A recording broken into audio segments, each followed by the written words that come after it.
It's that time of the year where everything kind of falls a little bit dead. I think beyond the announcement that Apex Legends is doing a solo mode, there really isn't much to look forward to until, I don't know, like September, October, give or take, with the Call of Duty beta, and of course if you're into games like FIFA, etc. But ultimately, I decided today to go back to Battlefield 4, and I really feel like this was quite necessary, because a lot of people are talking about the next Battlefield game already, and I don't blame them at all. You know, I feel like although we know content is coming, including 2 maps this month, and we know that the new Pacific Theater will be on the horizon, ultimately I think this game has been a pretty disappointing experience for the most part, and I feel like a lot of people have been left down with it. But that's not to say the golden days of Battlefield are done or over, and by any means that's just simply not true. And I really do feel as though Battlefield 3 and Battlefield 4 are testaments to this, that DICE can create a fantastic game that people will sink hundreds if not thousands of hours into, and with the newfound attention on Battlefield after Battlefield 1, which was a huge commercial success and opened the franchise to a much wider audience, I really do anticipate that a return to modern roots for Battlefield is likely going to be one of the most well-received games in a long time. So today I wanted to talk about what really makes Battlefield 4 special, and what makes modern Battlefields in general a special thing.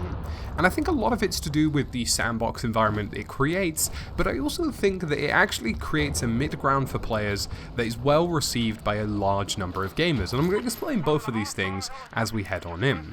This video today is brought to you by the Amino app, where I'm over there making stories like this. Now, I've partnered with the guys over at Amino to create bite-sized content and stories in a variety of different categories. Now, you can go into their discovery section to find out areas of interest that you have, be it video games or anything even beyond that.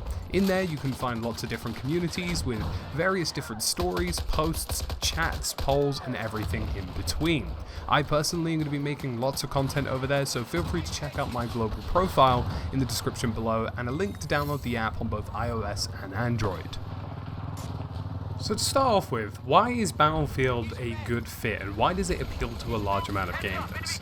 Now, the number one thing that I note here is that people actually do want a pretty cool military experience in most of their video games, and I've really noticed that that's something people like. A modern feel, something that definitely attracts a military audience. People like that shit. They like visceral stuff. They like feeling it. I think it's the same reason people are appealed to war movies and stuff like that as well. It's not to say people want to experience war or anything like that, because, well, it's just a bit absurd to suggest anything like that. However, I think people like that authentic experience. They like that kind of nature that these things give, and I think games like Spec Ops: The Line, games like Battlefield, and games like Squad and Arma are certainly the kind of games that people tend to gravitate towards if they're looking for a bit more of an authentic experience. And I really feel as though Battlefield had a sweet spot, and the reason I say this is because it provided a really good middle ground where people who wanted that authentic experience could go, whilst having a reasonable amount of pace to the game.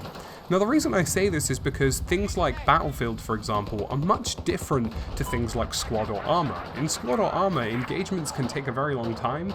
Games can last about an hour to an hour and a half, if not longer, if you're playing on Arma. And to really get that kind of authentic experience, things can feel quite slow, whereas in Battlefield things are much more fast-paced, and that provides both a middle ground where people who are looking for the military experience can enjoy the game, but people who don't necessarily want to wait an extended period of time for those things to happen can also play as well. And that's what attracts a bit more of the Call of Duty audience, and I think just generic or general shooters tend to bode in that direction. And I really feel as though Battlefield, especially Battlefield 4 in particular, have that great experience of large open spaces, authentic military weapons and military gear, authentic military vehicles, and things that really attracted a really great audience. And I feel as though that's been lost in Battlefield 5 because of the World War II setting, and I really feel as though just in general, that Battlefield middle ground where people could go for a good experience of a modern variety has been gone due to the shift to the past. And I hope that that comes back when we see a more modern installment, and I really hope that that modern Battlefield gameplay experience that captures so many people across the spectrum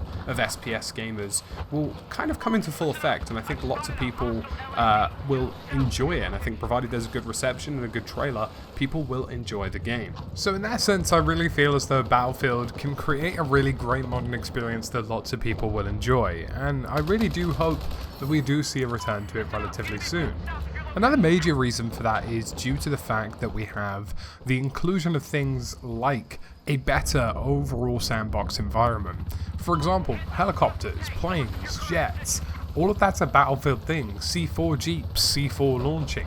These are all typically Battlefield things that I feel like we've lost, and Battlefield 5 and maybe even Battlefield 1 to some extent just lack a lot of life. They don't have the helicopters, they don't have the jets, they don't have all the crazy shit that happens in between games, whether it's that one tank snipe that you got, or that sniper that took out the pilot, or anything along those lines has kind of just disappeared.